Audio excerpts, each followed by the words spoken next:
Allí salió el botón rojo. Sí, ya está con rojita, doctor. Ya está, ahí. Bien, entonces lo que yo les decía es que lo que mueve al demandante, lo que mueve al administrado, al recurrente, a acudir ante un juez, no es pues un neutro interés por la legalidad, ¿no? Sería, como les decía, absurdo pensar que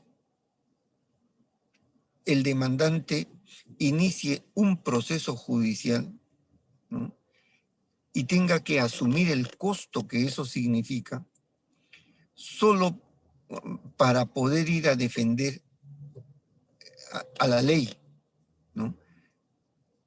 No resiste la posibilidad de que eso ocurra. El demandante, si tiene algo que desplegar como esfuerzo económico, de tiempo, en hacer una demanda y acudir ante un juez, solo puede justificarse en la medida en que un derecho que considera lesionado, y cuando hablo de derecho es derecho subjetivo, pueda restablecerse, pueda reconocérsele, pueda declararse. O sea, si no es para ello, no tendría ninguna significancia obligarle a tener que asumir todos los costos que puede significar un proceso judicial solo en interés de la ley. Y por esa razón es que el contencioso administrativo aparecía en su momento, en sus inicios, como un proceso inútil para el ciudadano.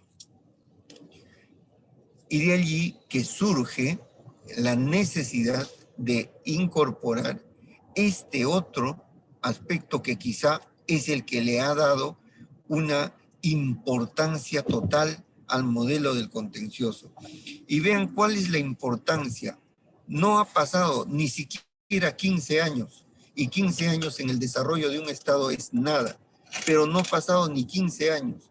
¿Para qué? Para que tengamos el contencioso administrativo que hoy tenemos. Antes del año 2002, en el Perú solo existía una sala contenciosa administrativa y 2 juzgados contenciosos administrativos en todo el Perú. Hoy día es la disciplina y la especialidad que más ha crecido en la administración de justicia. La cantidad de órganos jurisdiccionales, tanto superiores, de primera instancia, y no solo eso, a nivel de Corte Suprema, la Sala Constitucional y Social que ve los temas contenciosos administrativos, hoy día ya son 5 salas constitucionales y sociales. 5 salas a nivel de más que cualquiera, más que penal, más que civil, más que laboral, más que todas las salas. Como ven, ha crecido y se ha desarrollado precisamente por el reconocimiento en su naturaleza de un contencioso subjetivo, en el que se pone énfasis en el derecho subjetivo del ciudadano antes que en el control de la pura legalidad que tenía en su origen. En palabras de García de Enterría, que es uno de los administrativistas más notables de España y creo del mundo, aquí en el contencioso subjetivo se conectan el derecho subjetivo y la legalidad objetiva como parte de un único y común interés. Las dos cosas. El particular, el ciudadano, cuando recurre de la actividad administrativa en razón de su derecho subjetivo, lo hace también porque está intentando proteger el orden jurídico. Pero evidentemente el que tenga ese interés particular, privado, propio, hace la diferencia respecto del modelo originalmente concebido. Es de hacer notar además el comentario que realiza otro maestro, ¿no?, el profesor Canova, que dice que la vigencia del derecho a la tutela judicial efectiva no constriñe a que todos los procesos judiciales sean de naturaleza subjetiva o a que tengan por finalidad la defensa de tales situaciones subjetivas. Y es que, claro, habrán algunos supuestos en los que no necesariamente se tenga que llegar al tema subjetivo. ¿Por qué? Porque la afectación a un derecho puede tener connotación procesal y defenderse la afectación de un derecho procesal, ¿no? En cuyo caso lo que interesa es la garantía, el respeto al orden jurídico, pero todavía el derecho subjetivo estará pendiente para una decisión posterior. Pero lo relevante es que siempre estará a disposición del administrativo y también del administrado la posibilidad de discutir si ese derecho subjetivo tiene o no asidero. El derecho a la tutela judicial implica para el contencioso administrativo que cada vez que alguien pide auxilio judicial de sus derechos e intereses, deba otorgarse tal protección por parte de cualquier tribunal. Y esta protección, cuando decimos tiene derecho a la tutela judicial efectiva, lo que estamos diciendo es que esa protección debe ser cierta, real, verdadera y verificable. Ese es el sentido de entender cuando un órgano jurisdiccional provee tutela judicial efectiva, ¿no? Hay la necesidad de saber que la decisión pueda producir resultados ciertos, como decimos, reales, verdaderos y verificables. Por ende, siempre será exigible la tutela efectiva en los procesos en que se diluciden controversias de derechos o intereses de los particulares. Siempre habrá la necesidad de que estas características se encuentren en cada una de las decisiones, sea para estimar o sea para desestimar, pero lo importante es que esas características debiéramos de reconocer en estas decisiones. En definitiva, en la interpretación de la función revisora de la jurisdicción contenciosa administrativa, debe primar la tesis jurisprudencial más progresiva por estar en juego un derecho fundamental de todos. ¿Y cuál es ese derecho fundamental? El de la tutela judicial efectiva. En nuestra Constitución, en el artículo 139, inciso 3, cuando se dice este principio de la función jurisdiccional, el derecho a la tutela judicial, solo dice tutela judicial, no quiere decir que no sea efectiva o que la Constitución le haya restado el carácter de efectividad, porque el carácter efectivo de la tutela está implícita en su naturaleza. Nadie puede brindar una tutela que no tenga o deba de tener esa característica de efectividad. Perdería sentido el derecho fundamental a la tutela cautelar si es que no pensáramos que esa tutela deba de tener las características de cierta, de real, de exigible, de verificable, como estamos señalando.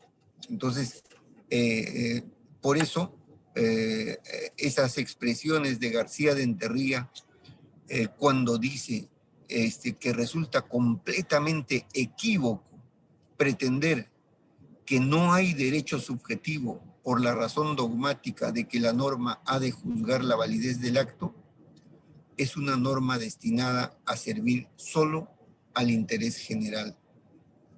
Creo que siempre,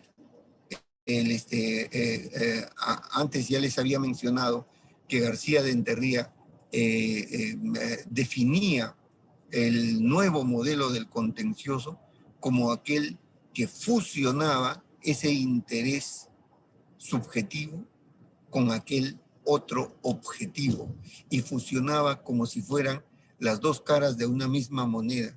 No estamos hablando de dos cosas distintas. Es que el modelo original nació incompleto y hoy lo tenemos a plenitud.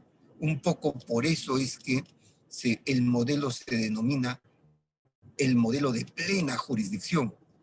La idea es brindar esa plenitud en la respuesta judicial, ¿no? En la respuesta judicial que no solo se circunscriba al interés general, como decía, sino también al particular, que es quizá lo más relevante en un Estado que se reconoce como Estado constitucional, o también, como le conocen, pues ustedes pueden encontrar en la bibliografía el Estado pospositivista, el Estado neoconstitucional o el Estado constitucional, etc. Cualquiera de las denominaciones finalmente identifican al modelo de Estado del que estamos hablando. De todo lo que estamos señalando, se pueden deducir varios efectos de la subjetivización del contencioso administrativo. Veamos cada uno de ellos. El primero y quizá el más relevante es el relativo al control de toda la actividad administrativa. Eso lo hemos señalado antes, cuando hablábamos del modelo objetivo. Ya decíamos que el modelo objetivo solo se circunscribía al acto, ¿no? Al acto administrativo. El contencioso subjetivo se circunscribe a toda actuación o manifestación administrativa, no solo al acto, sino a cualquier forma de manifestación administrativa, a cualquier forma de manifestación. Todo ello es controlable, ¿no? Entonces, esa es la primera manifestación que se puede deducir de la subjetivización.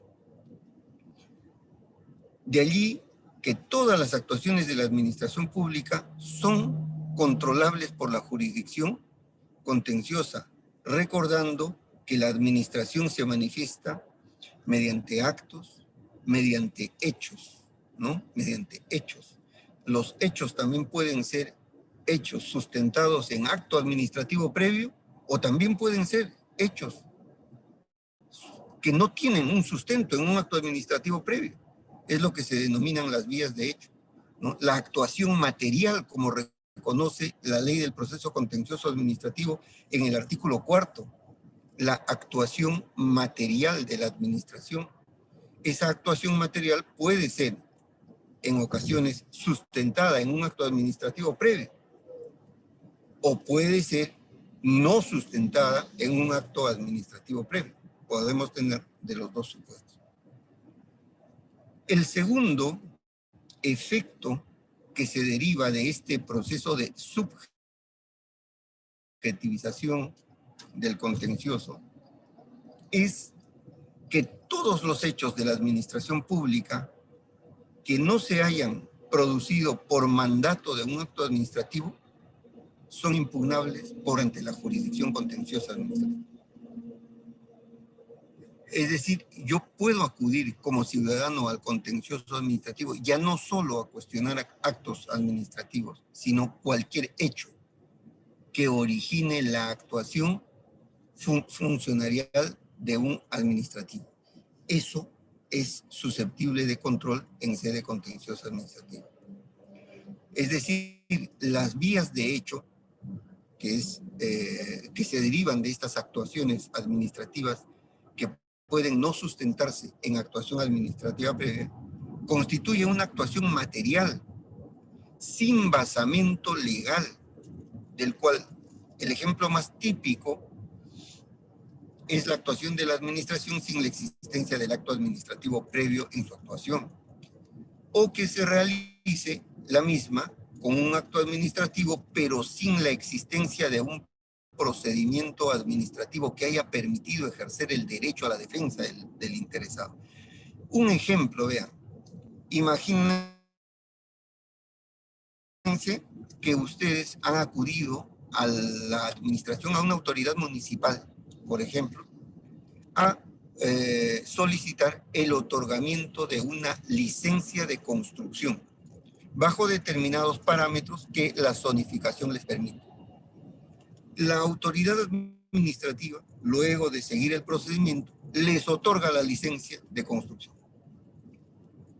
Pero luego, 2 meses después, la autoridad administrativa considera que en el lugar en donde usted va a construir su inmueble, resulta que no se puede construir más allá de 4 pisos y les han otorgado una licencia para hacer un edificio de 8 pisos. Entonces, ¿qué hace el municipio? Anula la licencia que les han otorgado. Es lo que se llama la nulidad de oficio. ¿Lo anuló? Muy bien. Si les anuló el acto administrativo, ellos tienen potestad de anular ese acto administrativo. Es una facultad que la ley les da. Es su competencia anular de oficio un acto administrativo. Pero, lo que dice la ley 27444 es que para poder anular de oficio, previamente le debo de poner en conocimiento al titular de la licencia de las razones que estarían dando lugar a que pueda darse esa nulidad de oficio. Si no he cumplido con ese trámite previo, es decir, no le he dado el derecho de defensa para que invoque las razones que pudieran justificar el que se mantenga su licencia al ciudadano, entonces ese acto es nulo. Por eso le decía, puede darse el caso que hayan actuaciones administrativas que se sustenten en un acto administrativo, pero que no observaron el legítimo e irrestricto derecho a la defensa, que también constituye una de las garantías que la Constitución reconoce en el artículo 139, inciso 14. Entonces, frente a estas circunstancias, sea que se actúe de modo material por la administración sin acto previo, o sea que yo actúe con un acto previo pero sin haber otorgado un derecho de defensa, sin haber cumplido con un debido procedimiento previo, igual estaré viciando esa actuación y como tal el ciudadano tendrá todo el derecho de acudir al órgano jurisdiccional a cuestionar esa decisión. ¿Cuáles son los supuestos de estas vías de hecho? Cuando la administración usa un poder del que carece legalmente, es decir, no tiene la competencia para actuar, evidentemente esa es una vía de hecho, porque la administración tiene una relación de sujeción intensa con el principio de legalidad, como ya lo hemos mencionado anteriormente. O también cuando la administración no procede de acuerdo a la norma que le otorga el poder, que le otorga la competencia. Es decir, se extralimita en una competencia que tiene, ¿no? No despliega su competencia en la forma prevista. Es otra manera de constituir una vía de hecho. Declara la nulidad de esa licencia sin haberle dado la posibilidad de defenderse previamente al ciudadano. No hay nulidad de oficio que se pueda ejercer de modo válido si previamente no se le da al ciudadano la posibilidad de defenderse. Eso también constituye una modalidad de vías de hecho.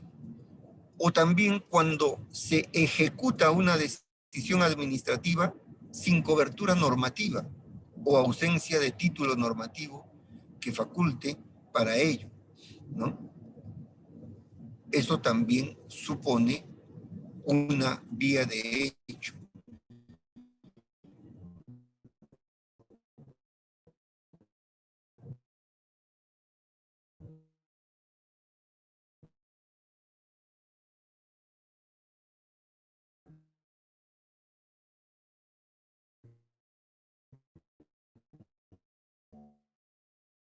Aló, doctor. Se congeló la imagen, doctor. Cuando para asegurar excesiva o irregular, dice que el Estado, ella, a ver, seguro que el suelto el problema de la llanta de mi vehículo que falla, pero se me está escuchando. Los últimos minutos, doctor, no se han entendido, la verdad. Ay, ay, ay.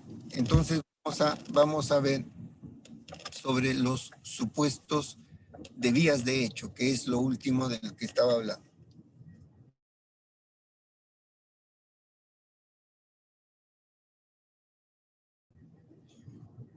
Los supuestos de hecho de vías de hecho en la actuación de la administración son, por ejemplo, la primera, cuando la administración usa un poder del que carece. Es decir, cuando se actúa en ejercicio de una competencia que no se tiene. Cuando se infringe el principio de legalidad en razón de que la ley no le ha autorizado a desarrollar esa actuación funcional. Es más, en aquello que se conoce como los criterios de supraordinación legislativa. ¿Qué significa criterios de supraordinación? Significa las distribuciones de competencias que la Constitución o la ley hace respecto de las diferentes autoridades públicas. Entonces, por ejemplo, la Constitución reconoce que en materia de arbitrios, el único competente para desarrollar los criterios de pago de arbitrios es el poder municipal a través de las ordenanzas. ¿Eso qué quiere decir? Que los arbitrios no se pueden regular ni siquiera por ley. Ni siquiera por ley. Esto es principio de distribución de competencias. Es la norma la que fija quién es el competente. De modo que aquel que actúa en contra de ese principio, en contra de las atribuciones constitucionales o legales conferidas, está actuando o está configurando su actuación una vía de hecho y por tanto susceptible de ser impugnada. El siguiente supuesto es cuando la administración no procede de acuerdo a la norma que le otorga poder. Es el caso de las nulidades de oficio que les decía hace un momento. ¿Cuál es la forma en que debo de proceder cuando voy a declarar una nulidad de oficio de un acto administrativo? La forma es, previamente a ejercer mi potestad nulificante, tengo que poner en conocimiento del administrado que estoy intentando o he reconocido la existencia de un vicio que pudiera dar lugar a la nulidad de ese acto y le pido que haga su descargo y ejerza su defensa. Luego de escucharlo, recién podré tomar la decisión. Antes, no. Entonces, si yo actúo en contra de la forma en que la ley me ha reconocido el ejercicio de mi competencia, estoy incurriendo en una vía de hecho susceptible de ser impugnada en la sede contenciosa administrativa.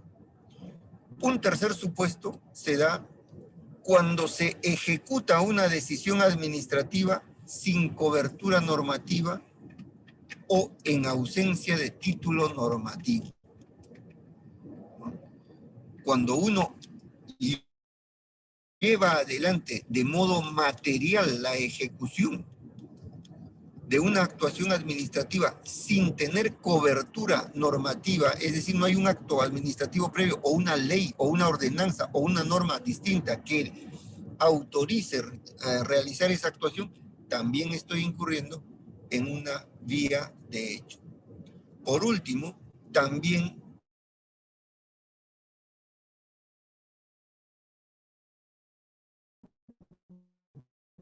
Doctor, no se le escuchan.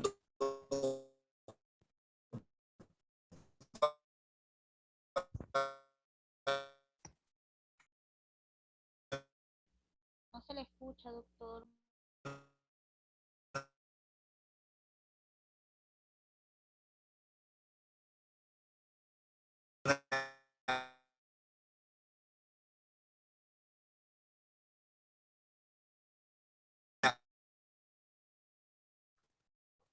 asegurar la Doctor, ejecución disculpen, no se le ha bajo la... escuchado porque Se se me- le fue la señal, pero no se le ha escuchado. Sí, ya. Recién se le está escuchando, doctor. Sí. Está bien, qué bueno. Entonces, avancemos. Les decía que también es vía de hecho cuando se usa de modo desmedido estas medidas activas para asegurar futuras decisiones administrativas, ¿no? Porque claro, como el Estado, bajo el principio de autotutela, se ha reservado la posibilidad de ejecutar coactivamente sus decisiones, cosa que no tenemos los ciudadanos privados, ¿no? No podemos ejecutar privadamente nuestras decisiones. Nosotros tenemos que acudir de modo obligatorio ante un juez. El Estado no, él pone su propio juez, que sería su ejecutor coactivo, y ejecuta.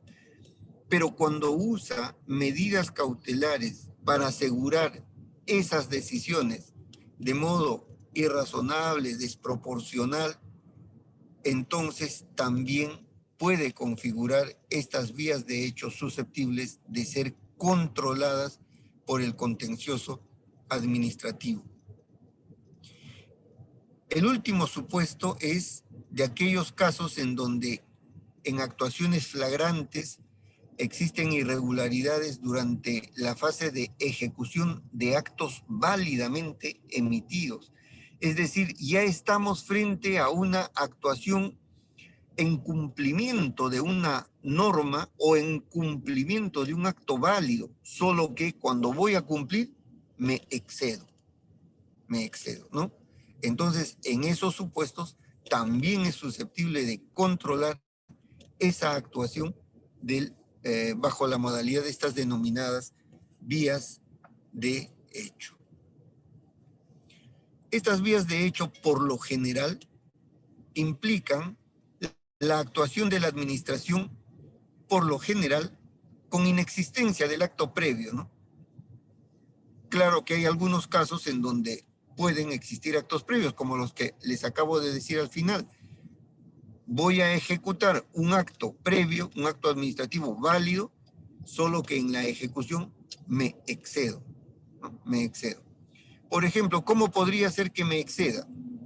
Imagínense ustedes que, como hemos visto en la televisión, ustedes también seguro que han visto en la televisión, hay personas que aquí en Lima, en las veredas, hacen sus escaleras por afuera, ocupándose la vereda, ¿no? Como si fuera parte de su terreno privado. Y entonces uno va, ya no hay vereda, porque ahí empieza a construir la escalera al segundo piso, en plena vereda. Entonces, claro, sale el acto administrativo de demolición de esa escalera. Van, pero no solo demuelen la escalera, sino demuelen la pared del inmueble, la pared de la sala, por decir, la que da el frontis, etcétera, que no era parte del mandato de demolición. En la ejecución de un acto administrativo válido se han excedido. Lo que es controlable es el exceso en la ejecución, no el acto mismo. El acto está bien dado. Solo se controla esa actuación material que no estaba en el acto, pero que por razón de la ejecución han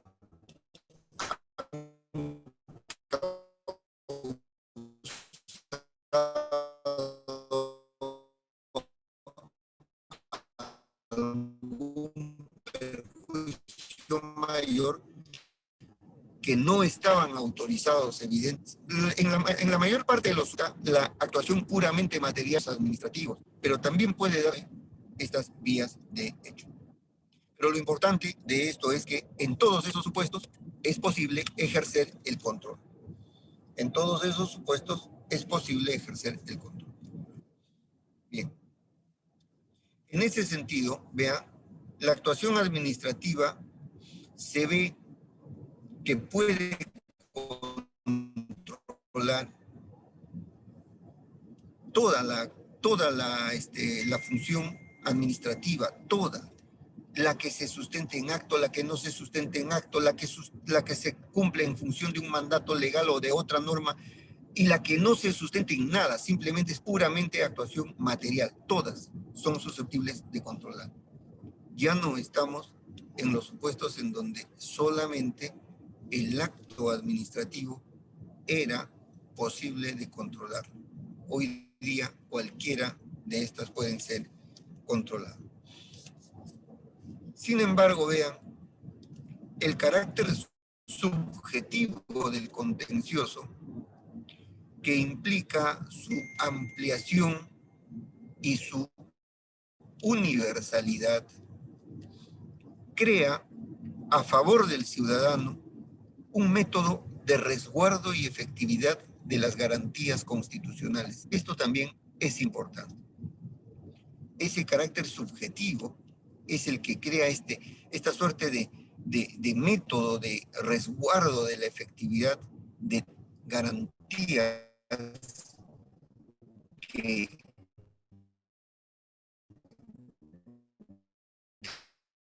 deben de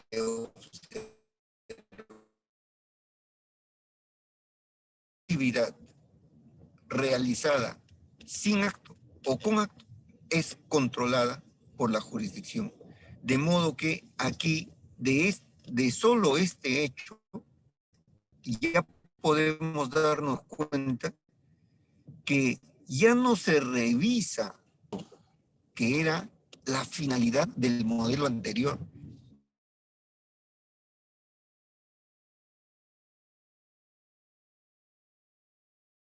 No se olviden que hasta su nombre era en el control objetivo, ¿no? Ya ni se revisa el acto. Lo que se revisa en primer lugar es el derecho subjetivo en cierres, el derecho subjetivo cuya protección o tutela se demanda. Eso es la prioridad en el análisis de la evaluación de una pretensión contenida en una demanda contenciosa administrativa. Otro de los importantes efectos de la concepción subjetiva radica en la tutela judicial frente a la inactividad administrativa. Esto también es importante, porque vean, todos los casos que acabamos de ver, todos tienen que ver con una actuación que se sustentan o no se sustentan en un acto administrativo o en una norma. Pero la otra manifestación o el otro efecto es aquella tutela frente a la inactividad. Es decir, ya no actúa la administración, ya no actúa, pero esa inactividad también es susceptible del control. Es lo que se conoce comúnmente como el silencio administrativo, ¿no? Como el silencio administrativo. Y vean que aquí el legislador nacional tuvo un grave error cuando diseñó el control el control del silencio o de la inactividad administrativa por parte del órgano jurisdiccional. Tuvo un gran error de origen. ¿Y por qué tuvo un gran error? Porque así como, por ejemplo, en el artículo 19 de la Ley Contenciosa Administrativa, se ha previsto los plazos para interponer una demanda contenciosa administrativa, porque si uno interpone la demanda fuera de esos plazos, simplemente ya caducó y por tanto ya no hay posibilidad de demandar nada. Entonces, frente a un acto positivo de la administración, por ejemplo, un acto administrativo o una actuación material, etc. Pero veamos el acto administrativo. Frente a un acto administrativo le dice la ley contenciosa administrativa, les dice que debe de interponerse la demanda, por ejemplo, dentro de los 3 meses siguientes a su conocimiento. Muy bien, para la inactividad administrativa también puso un plazo la ley y dijo 6 meses desde que venció el plazo para que la administración se pronuncie de modo expreso. Es decir, había que esperar 6 meses y uno tenía que demandar en vía contenciosa administrativa el control de esa inactividad, de esa omisión de la administración de pronunciarse. Y entonces vino un serio problema, porque la inactividad, ¿qué supone? Supone la denegación del pedido. Y como supone la denegación del pedido, a la administración no se pronunciaba. Dejaba que pase los 6 meses y hasta caducó el derecho, denegado todo. Sin haber hecho nada, solucionaban la dificultad y denegaban los petitorios. Y cuando acudían al órgano jurisdiccional los administrados a demandar, pido la nulidad de ese acto de denegación, no, ya caducó. Entonces, este plazo de caducidad para controlar la inactividad de la administración es un despropósito. El plazo existe hasta hoy, pero ya nadie lo aplica. Pero sí lo han aplicado en su momento, evidentemente, ¿no? Tuvo que ser la Defensoría del Pueblo la que inicie el trabajo de investigación por sucesivas quejas, seguro, de los administrados, y empezar a dar las alertas de que no era posible, en el informe defensorial 111, no era posible que se esté impidiendo a los administrados a cuestionar judicialmente por razones de caducidad una inactividad administrativa. ¿Y por qué? Porque la inactividad de la administración no puede perjudicar el derecho del administrado, en primer lugar. En segundo lugar, porque el silencio administrativo no se ha creado para limitar los plazos que tiene el ciudadano de acudir al órgano jurisdiccional. El silencio solo es una técnica que permite en la administración facultar, es decir, generar un derecho en favor de el ciudadano para apresurar el control ante la jurisdicción de esa omisión administrativa. Pero esa omisión o esa inactividad no puede privar del derecho al ciudadano. Y por último, la tercera razón es que el ciudadano tiene derecho a esperar el tiempo que sea para que la administración le conteste de modo expreso por qué razones le da o no le da un derecho que peticiona. Entonces, por estas 3 razones, finalmente prosperó la decisión de que el plazo que la ley del proceso contencioso administrativo ha señalado como de 6 meses para impugnar la inactividad de los actos de la administración no es un plazo de caducidad, no se aplica y no puede existir ese plazo como un plazo que le impida al ciudadano a cuestionar cualquier supuesto de inactividad mientras ésta se mantenga. Y por eso ustedes van a poder ver que hay casos en donde el ciudadano puede esperar 2, 3, 4, 5 años también, exigiendo que se pronuncien, y una vez que se pronuncian, recién cuestionan. Y no hay ningún impedimento de caducidad para que eso ocurra. O, cansado de esperar el pronunciamiento expreso, después de 4 años pone su demanda contra la inactividad. Tampoco hay plazo alguno que pueda evitar que eso ocurra. Es decir, sí se puede ejercer ese control sin ninguna dificultad al margen del plazo que la ley ha señalado, ¿no? Al margen de ese plazo. Bien, entonces eso en cuanto a la inactividad.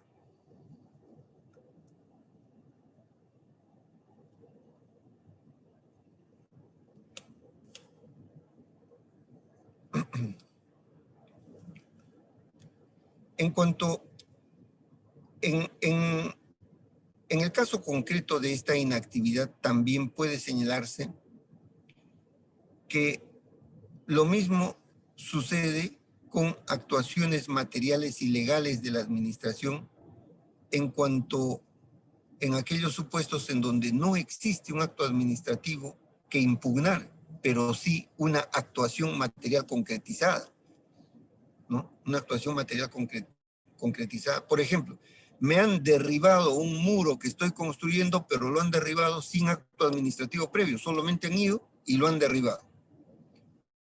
Han ido con su tractor y han derribado, ¿no? Entonces, evidentemente, esa falta de acto administrativo tampoco puede ser, pues, impedimento para ejercer un control de una actividad contraria a ley. Por esa razón es que no interesa el que no haya acto. No es un modelo de solo control de acto, es un modelo de control de garantías y derechos, como les estaba mencionando, ¿no? Como les he mencionado.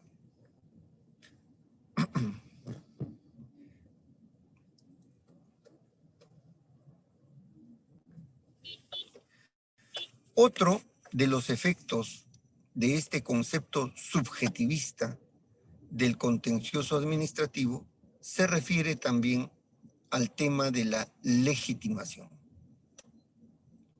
La titularidad del derecho subjetivo sobre el que se debate no puede ser nunca un mero requisito procesal en los procesos administrativos, por lo que la equiparación de este supuesto a efectos de su calificación procesal con el de titularidad de un interés basta para desautorizar la tesis procesalista de que en los recursos basados en un simple interés se limita a juzgar el papel de un requisito de admisión al fondo del proceso, lo cual es innecesario porque, claro, lo que la ley exige es invocar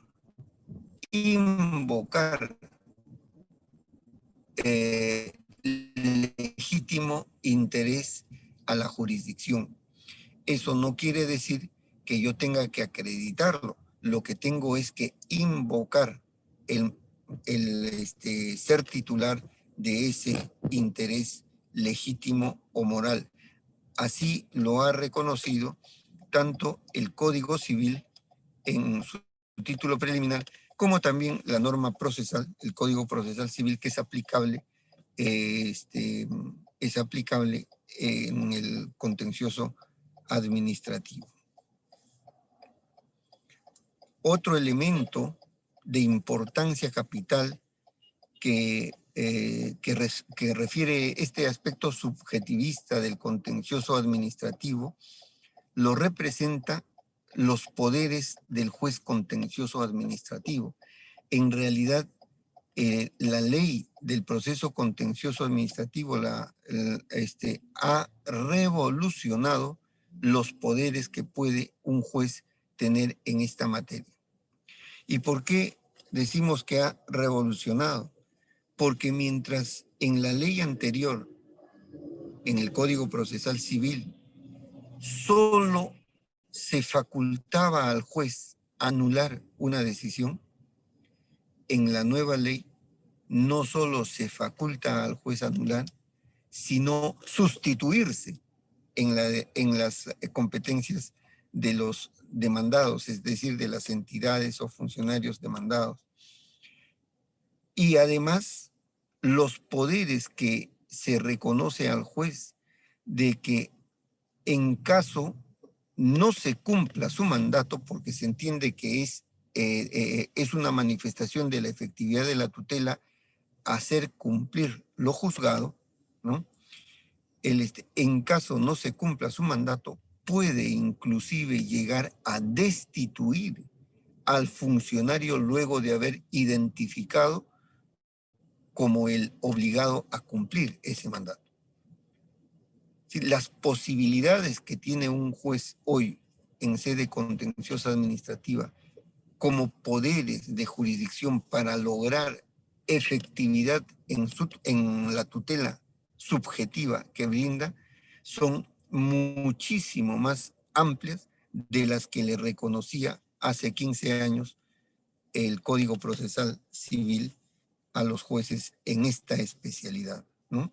Era tan limitada la competencia en el proceso objetivo que se restringía única y exclusivamente, como les decía, a ese control objetivo del acto que anulaba y reenviaba para que otra vez se pronuncie la autoridad administrativa sin poder declarar, reconocer o restablecer situaciones jurídicas subjetivas.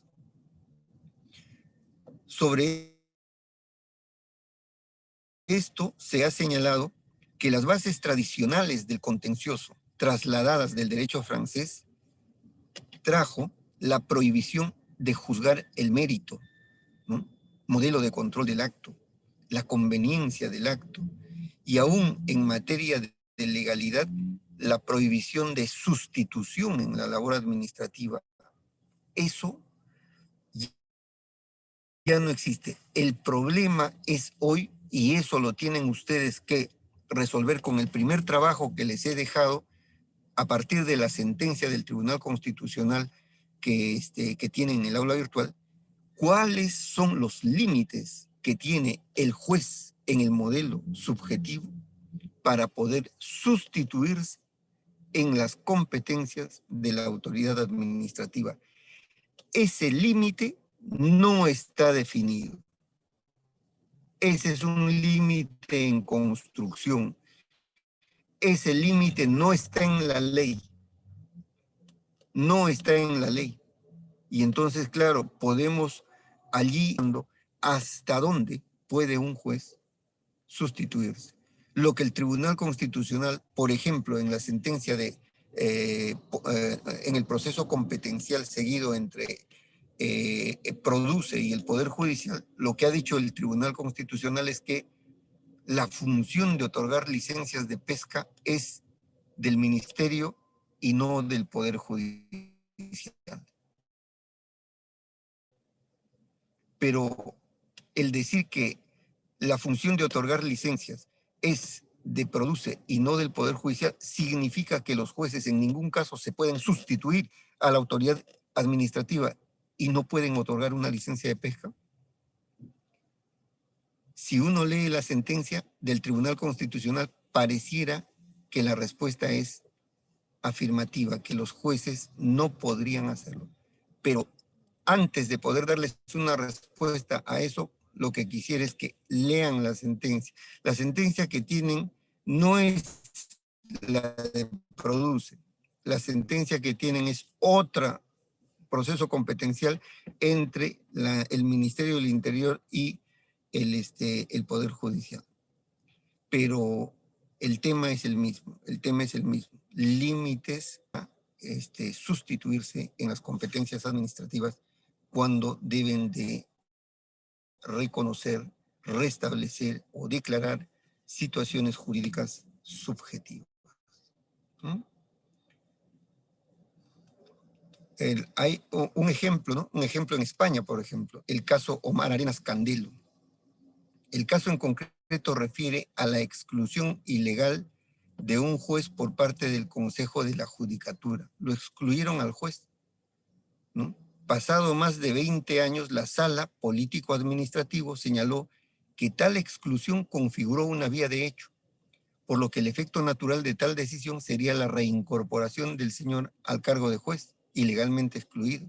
Sin embargo, como el ciudadano cumplió con los años necesarios para obtener el derecho a la jubilación durante el tiempo que estuvo prescindido del Poder Judicial, la Sala lo que otorgó, ya esas son salidas salomónicas que se dan, pero que a veces pudiera esconder una evasión de la jurisdicción para la toma de decisiones efectivas. Lo que la sala dijo es, bueno, como tú ya estás para la jubilación, entonces lo que vamos a hacer es reconocerte los años, como que hubieras trabajado, habías tenido el derecho y por tanto no te restablecemos, pero te reconocemos los años, ¿no? Pero el tema es, ¿se le podía restablecer? Si está reconociéndose y declarándose que ese acto fue ilegal, que esa exclusión constituyó una vía de hecho, ¿cuál debe de ser el rol de ese tribunal que conoce el caso si advierte y comprueba que es una vía de hecho y que la persona fue víctima de esa vía de hecho? Si estamos en un modelo puramente objetivo, será anular y mandar reenvío a que la administración otra vez se pronuncie. Si estamos en un modelo subjetivo, no hay alternativa. Tiene el órgano jurisdiccional que asumir la responsabilidad de reconocer, de restablecer o de declarar ese derecho subjetivo pretendido. No debe haber allí posibilidad intermedia.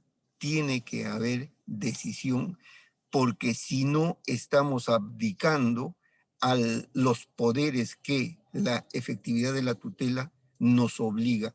Tengan en cuenta una cosa, la tutela judicial es una garantía, es un derecho, es un principio para el ciudadano, es un deber cumplirla.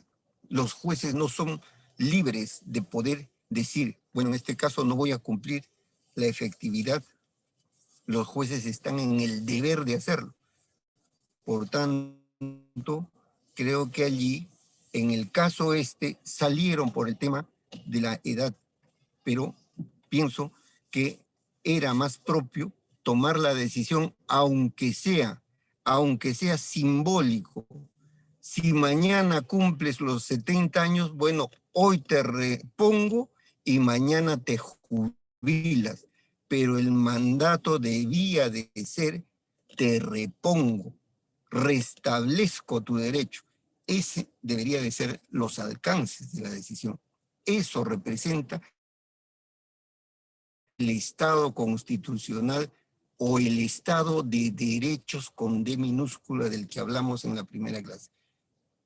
Estos límites, habrán algunos casos en donde no es posible que los jueces entren todavía a la decisión de mérito, como dice en el caso, pero esos límites son los que pido a ustedes en el trabajo que les estoy dejando, que pudieran redactar no más de media página y me lo envían al correo que ya conocen para poder luego en los primeros 15 minutos de la siguiente clase conversar sobre ese caso. ¿Ya?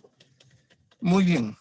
Entonces, por el día de hoy hemos terminado, son 22:13 de la noche. La lista voy a intentar ingresar un momento para poder pasar.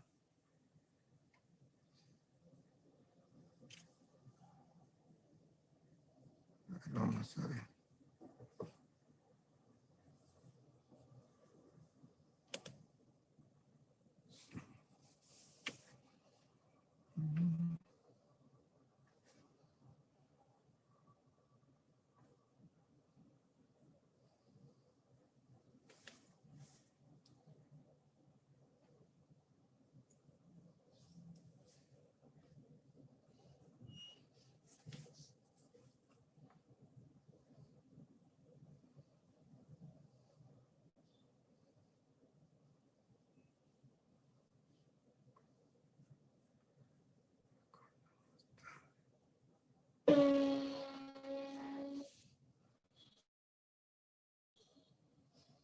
Un segundito.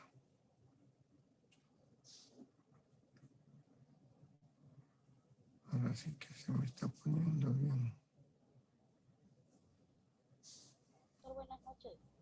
Disculpe, ¿puedo complementar Y lo último que usted ha expuesto sobre la reincorporación y los límites de edad.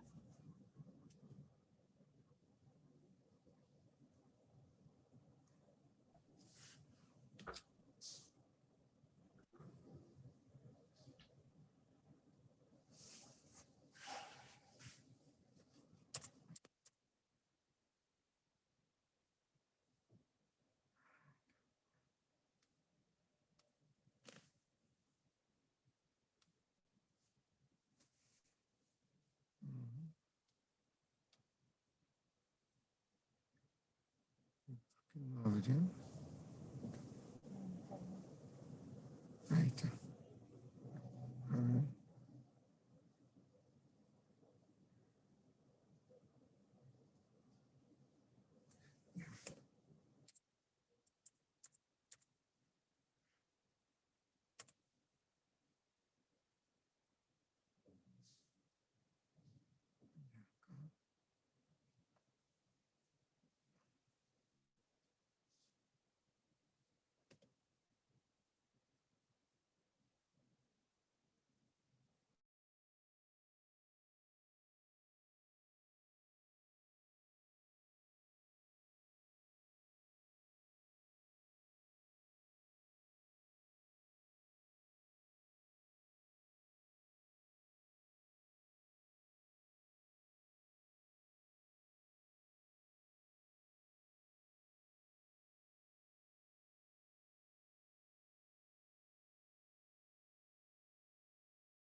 Por favor, estoy tratando de ingresar al sistema para poder llamar la lista, pero tengo dificultades. Entonces, lo que voy a hacer es a todos los que están aquí en el registro, a los participantes, que son los 24, voy a considerarlos para poder registrarlos tan pronto llegue a casa, por favor. ¿Ya? Profesor, una consulta. Sí, Sobre la por favor. sentencia, nos dijo que en media hoja analicemos, ¿cierto? No, Lo que se la sentencia ya está colgada en la página virtual. Sí, justamente sí está colgada porque usted puso como caso práctico, es un pleno sentencia 573 del año 2020, ¿verdad? Parece que están hablando, ¿no? Sí, señorita Marisa, María Luisa, perdón. Sí, doctor, usted con una sentencia hoy día, un caso práctico. ¿Aló? Aló, doctor, ¿me escucha? Aló.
Creo que ahí acabó la clase. O a no ser que Brian quiera exponernos algo.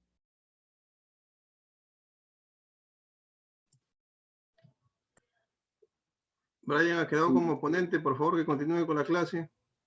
No sé, chicos, ¿qué tal? Puedo poner a Franco Escamilla acá en YouTube. La clase se está grabando. A ver.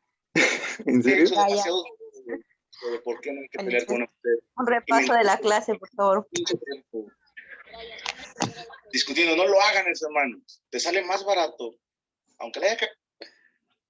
Un repaso. Por favor, doctor.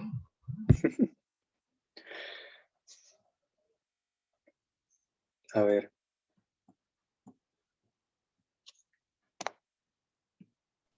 No está grabando. Ya no está grabando. No, ya. No se está grabando el Zoom. Ah, ahí dice rec. Ya, sí. ¿Lo detengo? Sí, Brian.